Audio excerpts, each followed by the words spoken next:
Cek, Pak. Ya, Mas Aldi, kata sebenarnya putus ya. Mohon maaf nih, jaringan saya terputus sepertinya nih, Pak. Saya coba invite kembali ya, Pak ya, Iya, ya, untuk Pak Ustadz Teguh Teguh. Jojo gitu. Iya,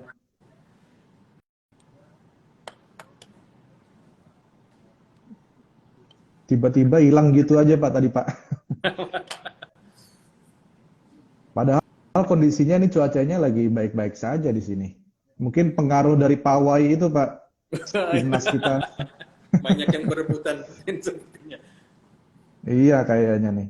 Banyak yang live IG juga dari Senayan. Oke, mungkin kita nunggu Ustadz Teguh dulu. Halo, Ustadz. Ya, Ya, oke. mohon maaf terputus Ustadz tadi. Sepertinya ada ini masalah pawai timnas kita nih Pak di Senayan Pak. Makanya sinyal saya kayaknya jelek nih, kurang bagus nih. Oh, jadi yang putus sana ya, bukan yang punya saya Bukan. ya. Ya, Iya, tiba-tiba putus gitu Pak. baik. Oh, Oke, pantesan. mungkin kita lanjut.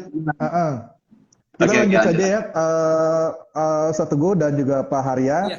Mungkin tadi sampai di perbedaan antara EBAS dengan ya, EBA ya. EBA ya. Nah, silakan Pak. Ya, memang mungkin tadi udah saya sebagian ya, tapi memang konsepnya adalah bicara bedanya itu pasti bicara kesesuaian syariahnya ya. Bahwa kita harus bicara transaksinya harus juga mengikuti ketentuan syariah yang ada ya.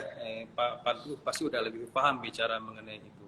Dan itu nantinya kalau kita bicara penerbitan EBAS itu nanti untuk setiap penerbitan harus ada semacam surat kesesuaian syariah ya, Pak Teguh ya. Jadi buat teman-teman yang kalau nanti EBAS keluar udah dipastikan ini udah sesuai dengan syariah. Itu Mas Wildan. Ya, berarti ada surat yang memang sesuai dengan kesesuaian syariah yang keluar, yaitu perbedaan mutlak dengan antara EBAS dengan EBA. Ya. Mungkin tadi Ustadz Teguh di penjelasan yang terakhir itu sempat menyinggung juga tentang jenis-jenisnya. Nah ini silakan nih Pak Harya nih, ada nggak jenis-jenis dari EBAS? Silakan. Baik. Kalau bicara EBAS ya sebetulnya kalau di secara konvensional maupun syariah, bicara EBA maupun EBAS di yang kita kenal itu ada dua ya dari skemanya penerbitannya. Satu untuk yang KIK, yang kontrak investasi kolektif, itu juga menggunakan konsep EBAS. Satu lagi bicara EBA syariah, surat partisipasi yang kita terbitkan ya. Nah memang untuk yang EBA syariah surat partisipasi atau EBAS SP ini memang underlying-nya khusus untuk pembiayaan terkait perumahan. Jadi pembiayaan perumahan yang hanya bisa dilakukan melalui penerbitan EBA syariah SP. Kalau bicara KIK memang open, jadi apapun, aset apapun selama itu punya arus kas, dan kalau bicara EBA syariah ya, selama punya sesuai dengan prinsip-prinsip syariah itu bisa diterbitkan dalam bentuk KIK EBA syariah. Itu ada dua jenis itu, Mas. Baik. Terima kasih Pak. Mungkin pertanyaan berikutnya kita ngomongin soal akad nih, Ustadz Teguh nih. Akad yang digunakan dalam EBA SP itu akad apa nih? Mohon penjelasannya Pak. Baik, yang pertama, tadi kita bicara tentang sekuritisasi. Terjadi penjualan aset. Maka penjualan asetnya itu sendiri itu menggunakan akad bai. Bai al-hakiki, baik yang benar-benar jual beli terjadi di true sale lah kalau bahasa kerennya gitu, bahasa pasar itu true sale. Jadi seluruh hak dan seluruh kewajiban termasuk seluruh risiko yang tadinya ada di originator, hak dan risiko tersebut berpindah kepada pemodal, maka akadnya akad baik. Begitu bicara akad baik, maka tadi juga Pak Harya menegaskan berkali-kali asetnya juga harus sesuai dengan syariah.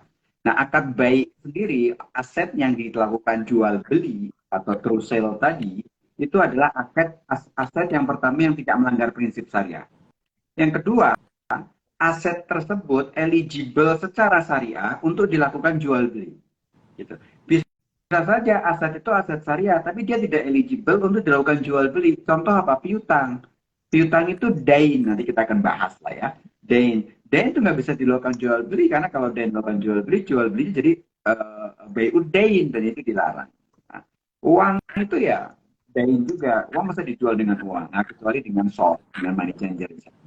Sehingga kalau bicara tentang akad, apa aja yang ada di produk efek berabun aset syariah surat partisipasi, pertama adalah akad BI. Kedua adalah sebelum terjadinya akad BI, tentu ada proses nih, penata laksanaan sekuritisasi, penata laksanaan proses untuk penerbitan EBA. Maka pada saat itu diawali dulu dengan yang namanya wa'ad. Wa'ad dari siapa? Wa'ad dari originator untuk nanti akan menjual si asetnya tersebut, untuk yang dijadikan objek dari sekuritisasi tersebut, berjanji untuk dijual. Karena pada saat itu kan belum ada investornya, orang efeknya belum terbit loh. Nah, baru ada kerjasama sama si penata laksananya itu, misalkan gitu ya. Nah, itu ada wa'ad di sana. Di dalamnya juga kita melihat ada beberapa akad ya, antara lain misalkan akad wakalah bil ujroh. Akad wakalah bil ujroh ini akad antara lain adalah pemodal dengan penerbit. Itu akadnya wakalah bil ujroh. Si penerbit akan dapatin ujroh, pemodal akan mewakalahkan untuk melakukan transaksi ini. Juga pemodal dengan bank kustodian untuk melakukan pencatatan, pengadministrasian, settlement, dan sebagainya. Itu juga pakai akadnya wakalah bil ujroh. Kemudian juga dengan wali amanat, antara pemodal dengan wali amanat juga wakalah bil ujroh. Kedua, atau ketiga, pertama B, kedua wakalah bil ujroh. Yang ketiga adalah di sana ada akad kafalah. Kafalah adalah untuk proses dengan adanya financing enhancer atau enhancement, pendukung pembiayaan, katakan gitu. Nah, ini ada kafalah di situ, karena jangan sampai nah ini bagian dari mitigasi risiko sebetulnya ya Pak Hari ya, sehingga di situ ada kafalah berkaitan dengan financing enhancer-nya. Itu akad-akad yang terjadi atau yang ada pada EBAS SP, yang paling utamanya sih tadi akad BEI atau BEIul Hakiki tadi itu. Ya, baik Ustaz. Syukran. Berarti ada yang utama tadi BEI al Hakiki ya, yang dengan prinsip jual beli yang memang pada prosesnya diawali oleh akad wakalah bil ujroh ya, antara beberapa pihak ya, termasuk dengan kalau untuk originatornya Pak itu menggunakan akad BEI wakalah bil ujroh juga. Satu lagi, ketika originator sudah menjual, pihak yang sama biasanya akan menjadi penyedia jasa atau servicer atau servicing agent. Nah, pada saat itu dia posisinya bukan lagi sebagai originator sebetulnya. Karena misalkan bank ya, kebayangkan Mas Aldi atau para pemirsa di IG Live ini, kebayangkan bank kasih pembiayaan KPR kepada nasabahnya, kemudian atas aset pembiayaan tersebut dialihkan dengan proses sekuritisasi ke dalam EBA SP. Nasabahnya kan selama ini ngangsurnya ke bank. Meskipun ini hak dan manfaat ataupun risikonya udah pindah ke pemodal, ke investor, tetap aja kan administrasi sama bank. Nah, bank pada saat itu yang tadinya sebagai originator, hubungannya sekarang ketika sudah terjadinya transaksi, maka dia menjadi penyedia jasa atau servicer atau servicing agent, itulah. Nah, ketika dia mengkolek cicilan nasabah, itu dia sebagai wakil dari investor, karena asetnya sudah menjadi milik investor. Nah, di situ juga ada wakalah bil ujroh. Atas kegiatan dia sebagai penyedia jasa untuk collecting, untuk nagih, untuk menerima angsuran, itu si banknya juga dapat ujroh nih dari pemodal. Nanti dipotong dengan mekanisme posto atau apa yang langsung bisa mendapatkan fee dari proses penyediaan jasa untuk penagihan, collecting, ataupun administrasi pembayaran angsuran. Jadi ada wakalah bil ujroh satu lagi yang setelah terjadinya transaksi jual beli tersebut. Mas Aldi. Baik, sekarang Ustaz. Oke, pertanyaan berikutnya untuk Pak Harya ya Pak Harya. Kita ngebahas skemanya EBSP nih. Ini bisa dijelaskan nggak secara mungkin secara singkat aja nih skemanya seperti apa sih untuk EBAS SP ini? Iya, baik Mas Aldi. Kalau bicara skema EBA SP sebetulnya tadi Pak Teguh sebetulnya udah menggambarkan tuh dari awal segala macam. Kalau bicara skema SPSP sebetulnya simple ya mekanisme pembeliannya tadi ya. Jadi kalau kita bicara EBA SP itu pada saat penerbitan harus ada 3 pihak sebetulnya. 3 pihak utama nanti yang akan membentuk EBA SP-nya sendiri. SMF sebagai penerbit, nanti kami juga ada dari wali amanat dan pangkas sedia. Jadi kami SMF, pangkas terdian, wali amanat itu membentuk satu perjanjian penerbitan yang namanya perjanjian penerbitan EBA SP. Tuh. Nah, dari perjanjian penerbitan EBA SP, kami ya bertiga akan melakukan kontrak sebetulnya. Tadi Pak Teguh sudah menyampaikan kita mau pembelian dari SMF sebagai penerbit akan menandatangani perjanjian jual beli sebetulnya di sini dengan si kreditur asal tadi ya, pembiaya yang banknya misalkan yang akan jual PPR-nya itu. Kemudian nanti EBA SP itu akan menerbitkan surat berharga dalam bentuk EBA Syariah SP. Ya kan? Jadi underlying yang tadi sudah dibeli dari bank. Nah, itu yang akan dijual kepada investor. Ada 2 biasanya sih kita akan sedikit menyentuh bicara masalah untuk yang risk mitigasinya sebetulnya. Nanti efek dari yang diterbitkan tadi EBA Syariah SP itu biasanya kita bentuk dalam 2 kelas, yang senior maupun junior. Nah, bedanya apa? Dari kedua kelas tersebut sih bedanya yang pasti adalah bicara resikonya. Yang namanya kelas senior itu pasti akan punya resiko lebih kecil. Nah, resiko yang terbesar ataupun yang awal terjadi resiko itu akan ditanggung oleh si juniornya. Bagaimana teman-teman yang investor yang ada di pasar ya, bicara pasar modal segala macam. Yang kita tawarkan di pasar modal itu nanti adalah EBA senior, EBA kelas A, ya kan? Jadi EBA yang ataupun EBAS ya, EBA Syariah SP yang secara resiko aman. Kalau kita samakan ratingnya adalah AAA rated, jadi sama dengan kalau kita bicara korporasi adalah rating untuk perusahaan-perusahaan yang terbaik. Resiko defaultnya sangat kecil sebetulnya. Nah, itu juga yang kita bicaranya adalah yang kita bentuk untuk EBAS SP seperti itu. Jadi buat yang mau investasi yang ada di pasar nantinya ya, kalau kita bicara EBAS SP pasti adalah efek yang punya kualitas terbaik. Itu Mas Ali. Baik. Oke. Berarti SMF sebagai penerbit ya, di awal itu bekerja sama dengan wali amanat dan bank kustodian ya, lalu melakukan perjanjian jual beli dengan pihak bank dan pihak bank kustodian itu yang memang menerbitkan EBA-SP tersebut ya, dengan grade tadi ya, ada yang senior ya. Oke. Terima kasih Pak. Berikutnya mungkin ke Ustadz Teguh, bagaimana proses transaksi perpindahan instrumennya nih? Nah, ini sesuai syariat nggak? Kalau tadi sudah disebutkan, pastinya sesuai syariat, dan kalau kita lihat di mention beberapa listener juga ada akad perumahan syariah yang dijadikan underlying nih, seperti MMQ dan IMBT nih. Nah, ini gimana nih Ustadz nih?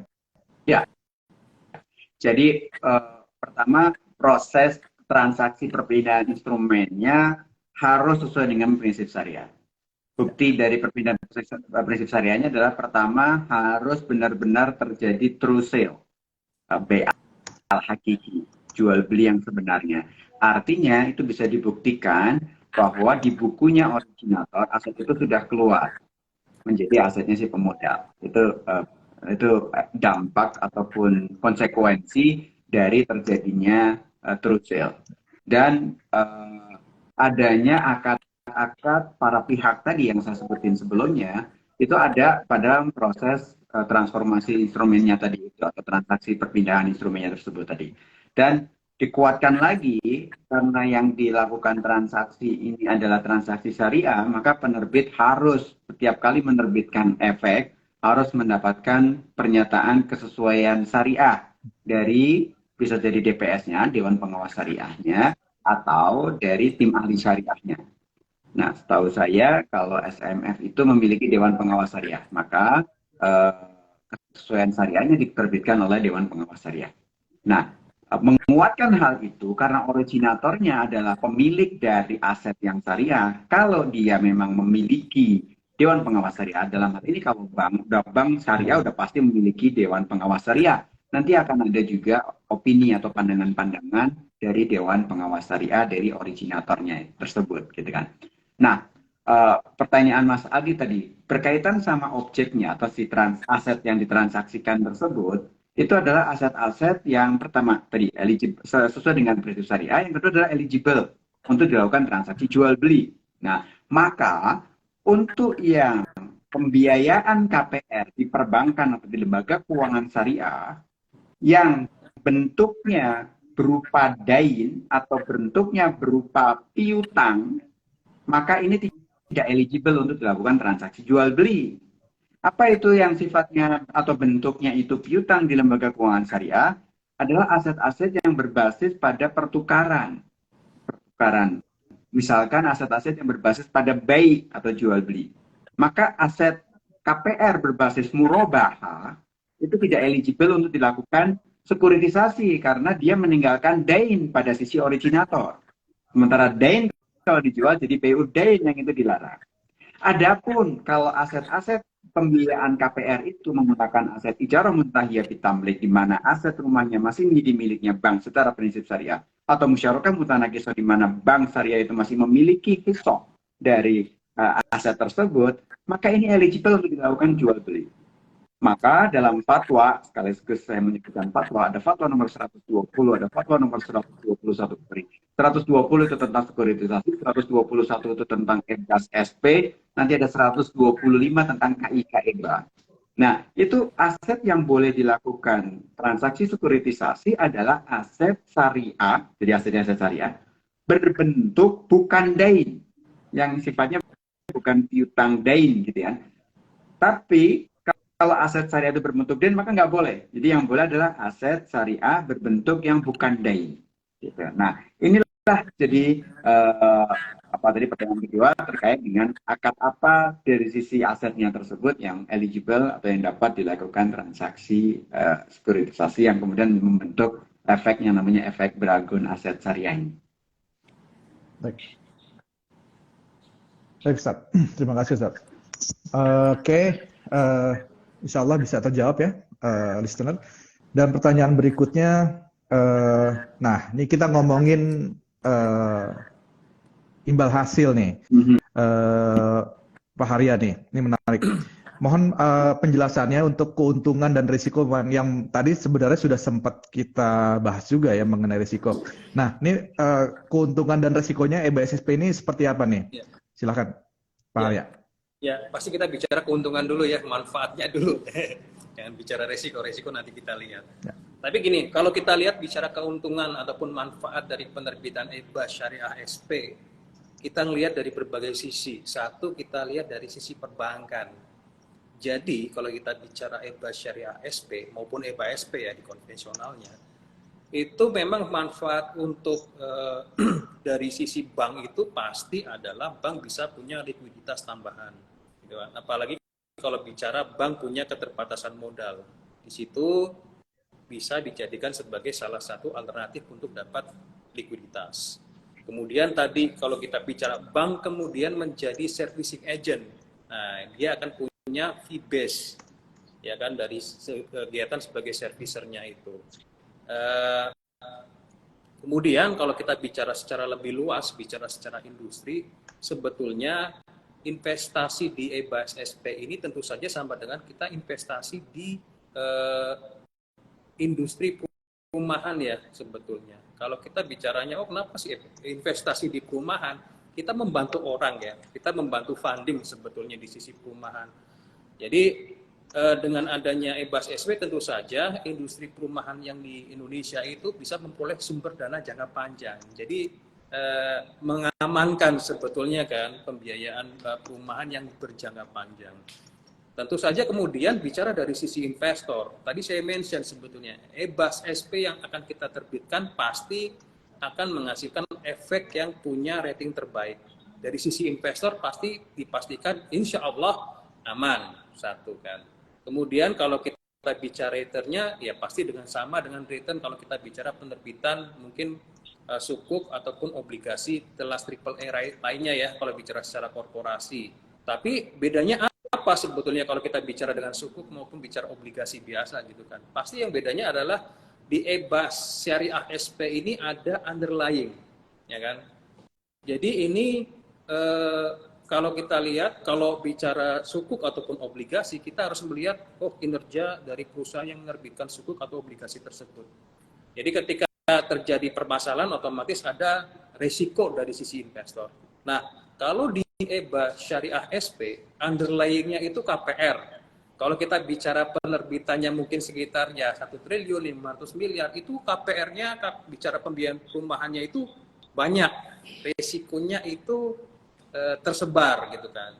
Itu yang menyebabkan kalau kita bicara risiko, kalau kita lihat karena risikonya tersebar, otomatis dari sisi investor tadi punya risiko yang lebih lebih tersebar dan resikonya pasti lebih kecil dibandingkan kalau kita cuma bersandar pada salah satu sumber ya.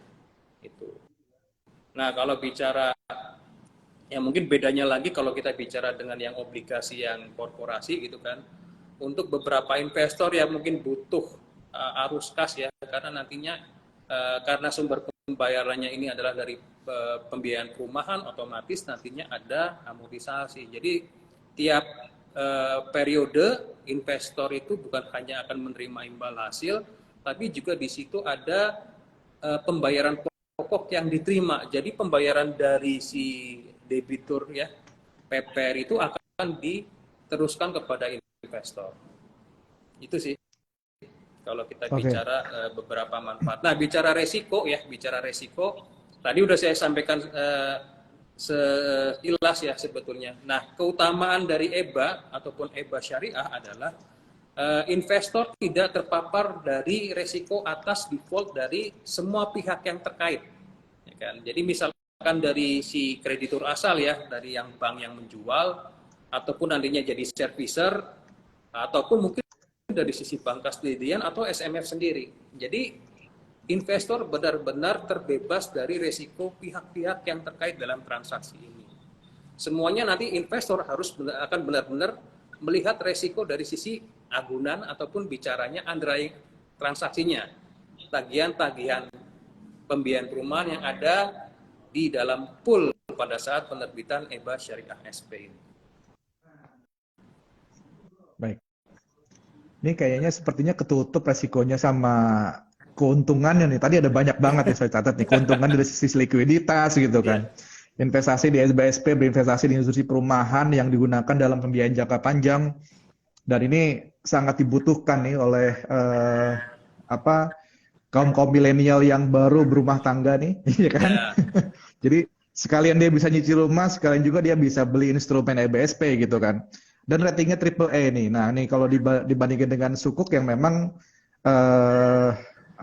tadi sudah dijelaskan juga oleh Pak Harya, ini ada pengembalian kupon berserta pokoknya nih. Nah, ini salah satu keuntungan juga yang memang didapatkan oleh investor kalau mau berinvestasi lewat EBSP tadi. Oke, mungkin kita masih ada waktu. Mungkin terakhir pertanyaan ke Ustadz nih dari listener. Dalam proses berjalannya EBSP, seiring berjalannya waktu, apakah dimungkinkan nih untuk berganti akadnya? Nah, dalam pembiayaannya, dan apakah dari sisi investor akan berpengaruh dalam hal persentase atau bagi hasil keuntungannya nih, Ustadz? Ya, ada dua hal ya dari pertanyaan itu. Apakah akadnya berganti atau akadnya sama tapi ada term and condition di dalam akad itu yang berubah? Nah, karena ini aset sudah menjadi miliknya investor, maka setiap kali perubahan itu akan berpengaruh kepada investor. Tetapi tentu tidak bisa berubahnya dari aset yang tadinya berbentuk bukan dain, bukan piutang dain gitu, yang diubah menjadi piutang dain. Ini nggak boleh, nggak bisa juga. Karena akan berpengaruh nanti ketika di secondary-nya. Ini kan bisa dijual di secondary juga ya Pak Harya ya? Benar ya, bisa dijual di secondary-nya. Tadi saya juga membaca beberapa pertanyaan dari pemirsa ya, yang di IG Live ini, gimana nanti di secondary-nya ada transaksi juga di secondary-nya, artinya bisa dilakukan jual. Nah, juga tadi berkaitan sama bedanya sama sukuk. Sukuk sendiri selalu ada underlying-nya. Nah, tapi kalau dalam bahasa katakan dalam bahasa keuangannya, seringkali sukuk itu ada yang asset backed securities, ada yang asset based securities. Nah, kalau yang backed securities itu benar-benar atas objek itu.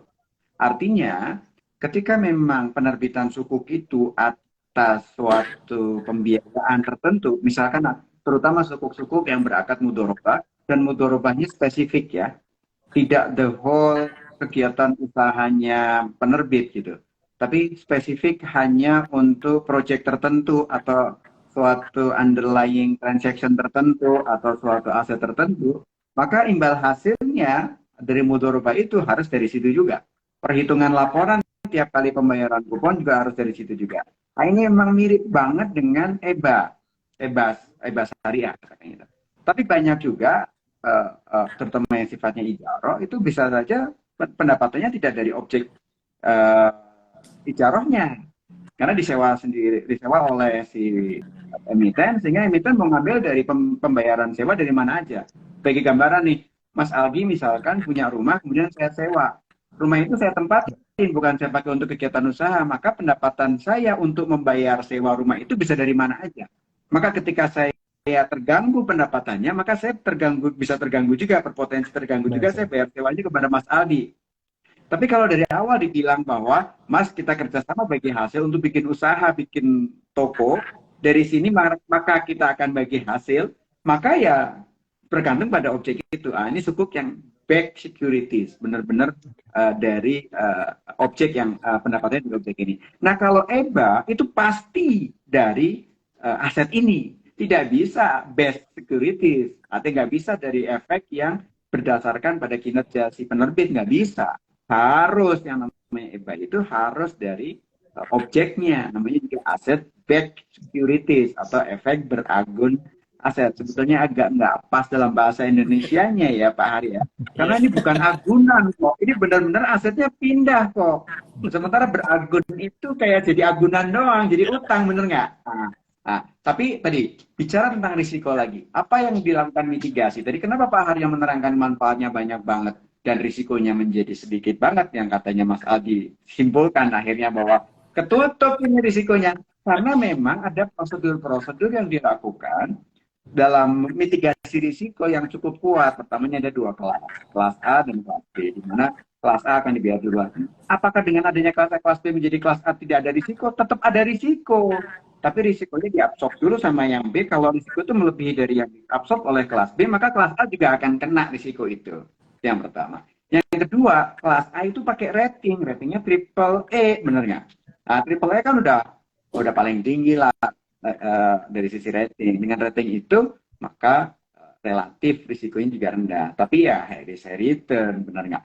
Jadi ketika mitigasi risikonya sedemikian kuat, maka tentu returnnya jauh lebih rendah dibandingkan dengan kelas B-nya yang tidak di rating, yang dia absorb semua risiko. Gitu, Mas.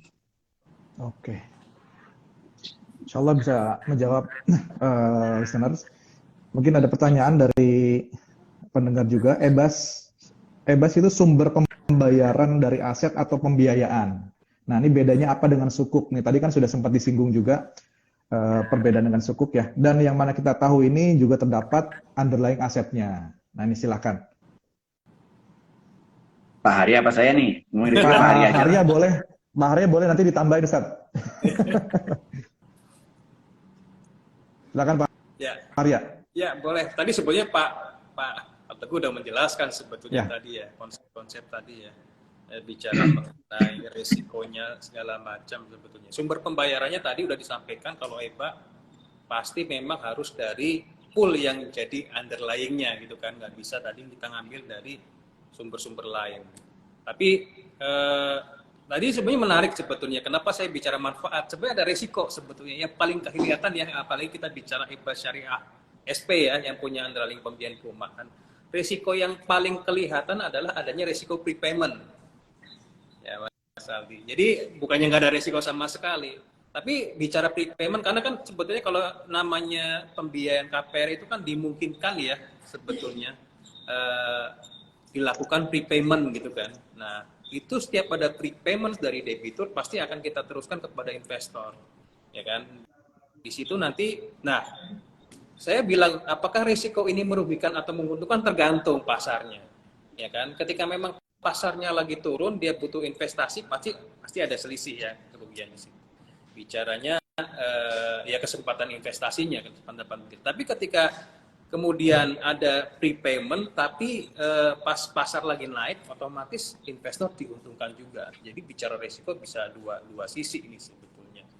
Nah, ini sebetulnya yang mungkin kalau kita bandingkan dengan sukuk gitu kan ya, ataupun obligasi sebetulnya jadi sedikit berbeda. Apalagi kalau kita bicaranya sukuk yang tadi ya. Kalau tadi Pak Teguh bicaranya kalau sukuknya udah dedicated gitu kan untuk aset tertentu mungkin akan hampir mirip dengan EBA. Tapi kalau bicara yang sukuk dengan underlying yang lebih luas gitu kan, biasanya sih relatif lebih aman dari sisi apa ya risiko prepayment karena dia biasanya udah ada jadwal tertentu sih. Itu mungkin bicara perbedaan antara tadi ya bicara sumber pembayarannya antara EBA syariah SP dengan sukuk. Baik, ada yang mau ditambahkan Ustaz? Ya, supaya sedikit menjelaskan aja. Prepayment itu pelunasan pembiayaan lebih cepat. Jadi nasabah si KPR itu melunasinya lebih cepat. Jadi kan gini, karakternya EBAS SP karena dia bergantung banget sama si aset tersebut. Jadi setiap kali nasabah membayar angsuran, baik pokok maupun imbal hasilnya, katakan misalkan asetnya ini musyarakah tanah kisah. Berarti dia setiap bulan si nasabah KPR-nya itu, nasabah pembiayaan rumahnya itu kan membayar hisoh atau katakan bahasa mudahnya pokoknya dan bagi hasilnya. Maka seluruhnya akan diteruskan kepada investor nih. Jadi nanti kita tuh kalau di suku kan kita cuma dapat kuponnya. Kupon itu kan imbal hasil doang. Sementara prinsipalnya kan tetap ya. Nah kalau di EBAS SP itu pokok atau prinsipal ditambah dengan imbal hasilnya tuh ditransfer ke kita. Jadi lama-lama portofolio kita itu akan menurun. Sementara kalau suku kan kita katakan sekarang lagi ya suku tabungan negara nih kan. Nah kita beli berapa?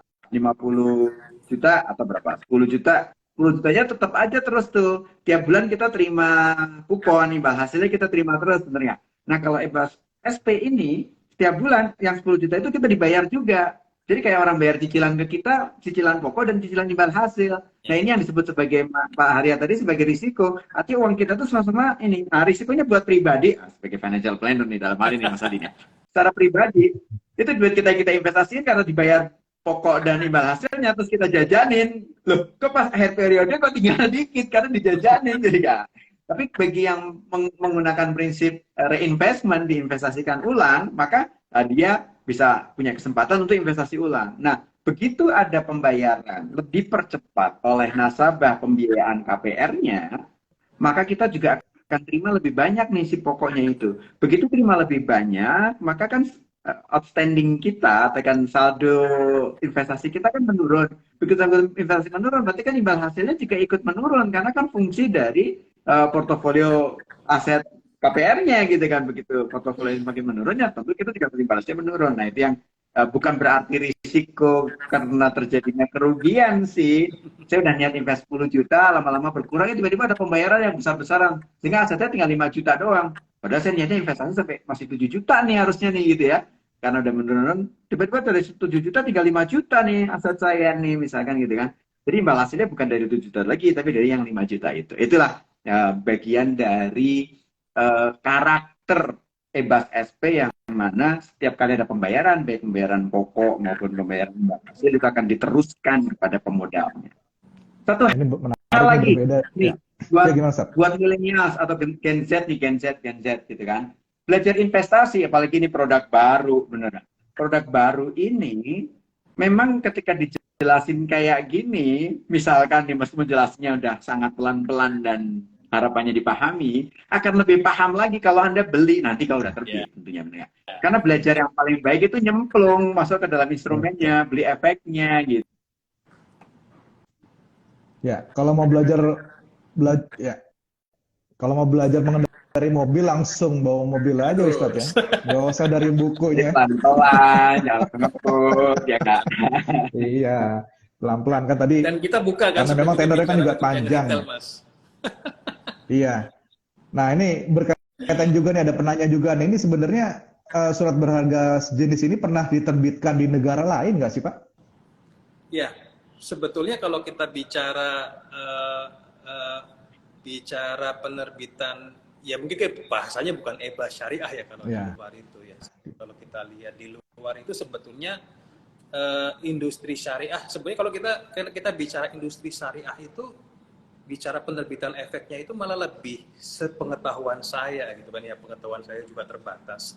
Di Eropa itu malah lebih dahulu daripada kita gitu kan. Jadi sebetulnya penerbitan efek beragun aset gitu kan dengan yang efek-efek syariah itu sebetulnya di luar itu udah banyak gitu kan sebetulnya. Nah, buat kita gitu kan Indonesia sebagai negara dengan penduduk muslim terbesar, otomatis ya kita harusnya bisa lebih bersemangat ya, Pak Teguh, harus sama-sama ya, bahwa kita harus mulai banyak nih efek-efek berbasis syariah seperti ini. Nah, salah satunya EBA Syariah SP sebetulnya. Iya, sebenarnya saya juga mempertanyakan juga nih Pak nih. Ini kan fatwanya kan dari 2018 sudah ada ya. Sementara barangnya baru ada baru tahun ini nih. Nah, ini kan prosesnya mungkin tidak semudah kita menerbitkan produk-produk investasi yang lain ya, betul Pak ya? Iya. Iya.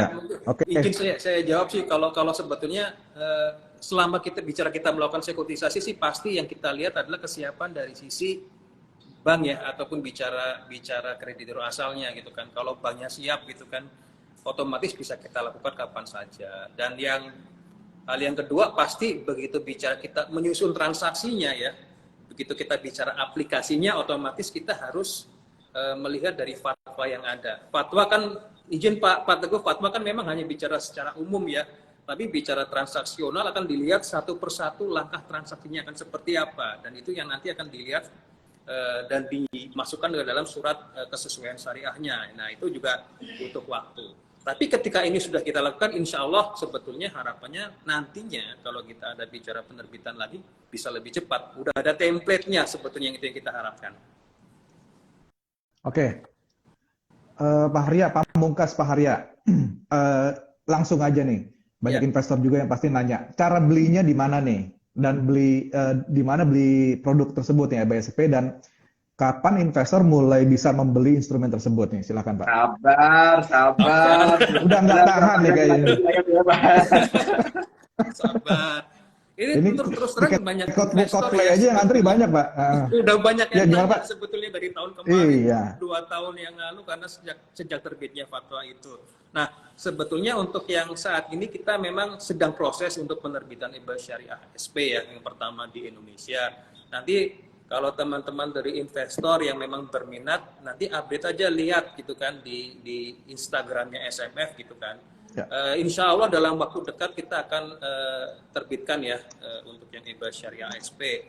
Nah, nanti bisa kontak ke teman-teman juga yang ada di SMF, kira-kira seperti apa gambarannya EBA SP yang akan diterbitkan. Nah, itu nanti tinggal siap-siap lah sebetulnya. Sama sebetulnya nanti kayak kita penerbitan EBA yang konvensional ya, EBA yang konvensional, besarannya seperti apa, nanti tinggal dilihat. Termasuk juga kita sedang persiapan juga untuk yang pasar sekundernya. Nanti kalau dulu ada EBA retail, mungkin insya Allah ada EBA Syariah retail juga. Jadi teman-teman yang punya minat kecil-kecil, silahkan siap-siap dananya.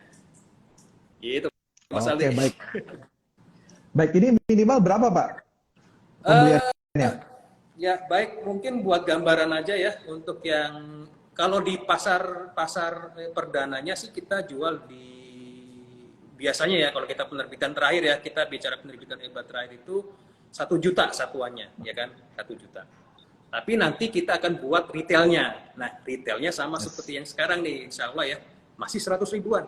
100 ribu, Mas Aldi. Masa nggak punya? Kelas mahasiswa ya Pak ya? Iya. Ntar lama-lama bisa kita ini dengan saham nih Pak. Wah. Sama pembukaan rekening 100 ribu nih. Oke, mungkin kita sudah masuk ke injury time ya. Sesi Q&A sudah kita akhiri ya. Insya Allah bisa terjawab pertanyaan dari listeners, sahabat ADX Islamic semua.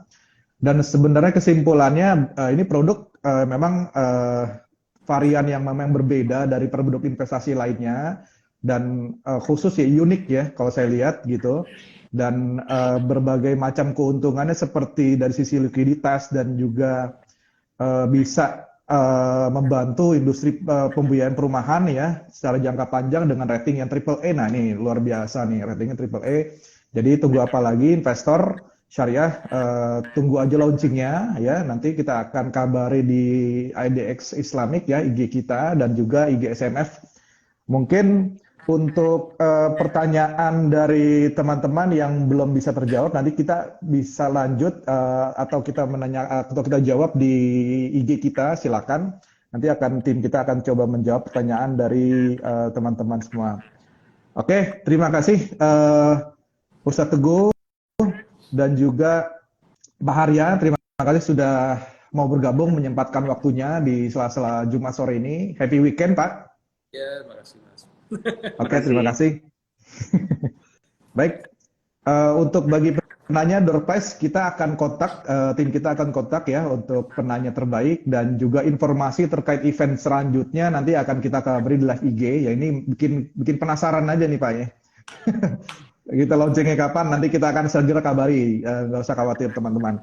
Oke, mungkin kurang lebihnya dari kami IDX Islamic, mohon maaf Pak apabila ada kekurangan dan juga jaringan kendala tadi di awal ya, saya mohon maaf. Kurang lebihnya saya tutup. Wabillahi taufik wal hidayah. Wassalamualaikum warahmatullahi wabarakatuh. Waalaikumsalam warahmatullahi wabarakatuh. Terima kasih semuanya. Sampai ketemu lagi. Salam investasi. Terima kasih Ustaz. Terima Terima kasih Pak Arya. Mari Mas.